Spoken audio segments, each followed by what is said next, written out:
A few moments later. Sa araw pong ito ay magluluto po tayo ng ginatang gulay na may isda. Simple pero masarap. Umpisa na po natin. Ito po ang mga rekado: kamatis, bataw, sibuyas, bawang, at luya. At ito ang ating isda. Ang tawag sa isdang to ay dinis. At ito, kalabasa,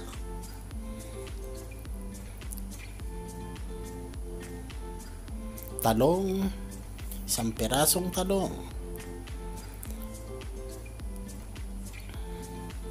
at ito, coconut cream, isang lata. Gagamit din tayo ng bechin, pamintang durog, asin, patis, at canola oil. Magpapainit na po tayo ng mantika sa kaldero.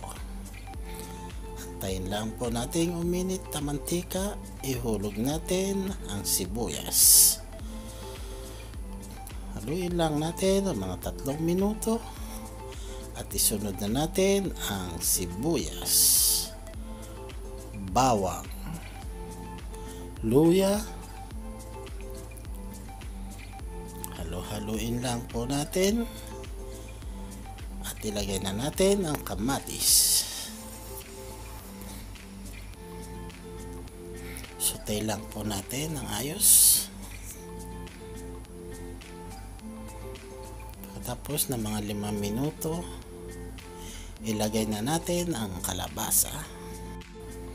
Hayaan lang natin siya at ating haluin ang kalabasa.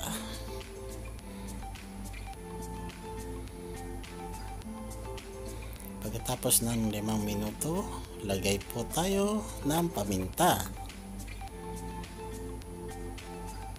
Isunod natin asin.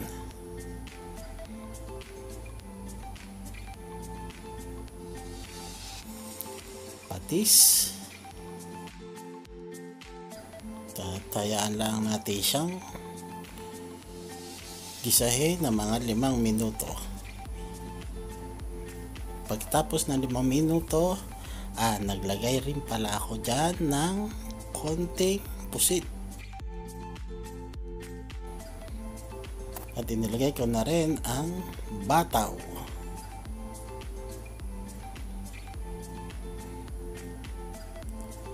Ayan, pagkatapos ng 5 minuto, naglagay pala ako diyan ng mga 2 cups of water.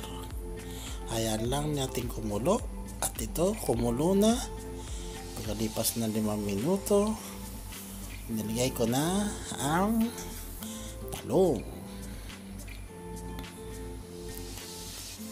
At naglagay na rin ako ng bechin. Tayo na ang bahala magtansya sa mga ingredients.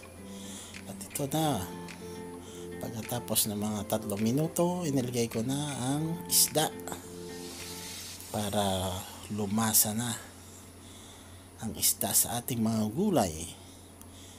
At ito, pagkalipas ng 3 minuto, inilagay ko na ang gata na isang lata. Antayin lang natin siyang kumulo. Ayan, pagkalipas ng 5 minuto, naglagay ko na rin ako ng sili at titikman na natin kung tama na ba ang lasa. At ayun, pasok na pasok sa aking panlasa. Wala na po tayong nilagay na panimplang iba. At ito na po yung ating ginataang gulay na may isda.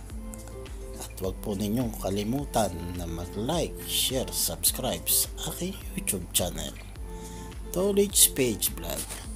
Maraming salamat po.